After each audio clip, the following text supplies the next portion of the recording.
মধ্যপ্রাচ্যের উত্তেজনা ক্রমশ গভীর আকার ধারণ করছে। চলমান সংঘাতের অবসান ঘটাতে সম্প্রতি যুক্তরাষ্ট্রের প্রেসিডেন্ট ডোনাল্ড ট্রাম্প ইরানকে 15 দফার একটি প্রস্তাব পাঠিয়েছেন, যা পাকিস্তানের মাধ্যমে ইতিমধ্যে তেহরানে পৌঁছেছে। যদিও পুরো প্রস্তাব প্রকাশিত হয়নি, মার্কিন প্রশাসনের দুই জ্যেষ্ঠ কর্মকর্তার সঙ্গে কথোপকথনের ভিত্তিতে কয়েকটি গুরুত্বপূর্ণ দফার আভাস পাওয়া গেছে। প্রথম দফার মূল উদ্দেশ্য হল ইরানের পরমাণু কর্মসূচি নিয়ন্ত্রণ করা। সূত্র অনুযায়ী ইরানকে তাদের ইউরেনিয়াম বিশুদ্ধকরণ কার্যক্রম স্থগিত করতে হবে এবং বর্তমানে থাকা প্রায় 400 কেজি ইউরেনিয়ামের বিশুদ্ধতার মান, যা প্রায় 60% হস্তান্তর করতে হতে পারে। এর মাধ্যমে আন্তর্জাতিক সম্প্রদায়ের নিরাপত্তা নিশ্চিত করার পাশাপাশি মধ্যপ্রাচ্যে নতুন যুদ্ধের ঝুঁকি কমানো হবে। দ্বিতীয় গুরুত্বপূর্ণ দফা হল হরমুজ প্রণালীতে বাণিজ্যিক জাহাজ চলাচল সম্পূর্ণ অবাধ করা। হরমুজ প্রণালী বিশ্বের তেলের গুরুত্বপূর্ণ রুট হিসেবে পরিচিত। এই রুটের নিরাপত্তা বজায় রাখার মাধ্যমে বৈশ্বিক জ্বালানি বাজার স্থিতিশীল রাখা সম্ভব হবে।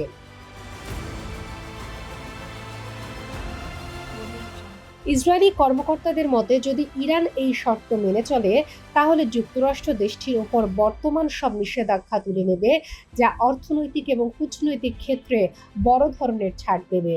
বিশ্লেষকরা জানিয়েছেন, ইরান যদি প্রাথমিকভাবে প্রস্তাবে সম্মতি জানায়, যুক্তরাষ্ট্র 1 মাসের যুদ্ধবিরতি ঘোষণা করবে এবং এই সময়কালে দুই দেশের কর্মকর্তারা প্রস্তাবিত 15 দফা নিয়ে বিস্তারিত আলোচনায় বসবেন। এতে মধ্যপ্রাচ্যে উত্তেজনা কমানোর পাশাপাশি আন্তর্জাতিক বাণিজ্য এবং জ্বালানি বাজারে স্থিতিশীলতা ফেরাতে সহায়তা করবে। এই প্রস্তাবটি শুধু মধ্যপ্রাচ্যের জন্য নয়, বরং বৈশ্বিক নিরাপত্তা এবং অর্থনীতির জন্য গুরুত্বপূর্ণ। বিশ্লেষকরা মনে করছেন, ট্রাম্প প্রশাসনের পদক্ষেপ ইরান যুক্তরাষ্ট্র সম্পর্কের একটি নতুন অধ্যায় শুরু করতে পারে। হরমুজ প্রণালী পুনরায় নিরাপদ হলে বিশ্বের তেলের সরবরাহের স্থিতিশীলতা আসবে, যা আন্তর্জাতিক বাজারে তেলের দাম নিয়ন্ত্রণে সাহায্য করবে। এদিকে হোয়াইট হাউস এবং যুক্তরাষ্ট্রের পররাষ্ট্র মন্ত্রণালয় এখনও সরাসরি কোনো মন্তব্য করেনি, ফলে পরিস্থিতি এখনও অচল এবং সংবেদনশীল। তবে ট্রাম্পের ঘোষণায় ইঙ্গিত পাওয়া গেছে যে বিষয়টি দ্রুত সমাধানের জন্য ইতিবাচক পর্যায়ে রয়েছে।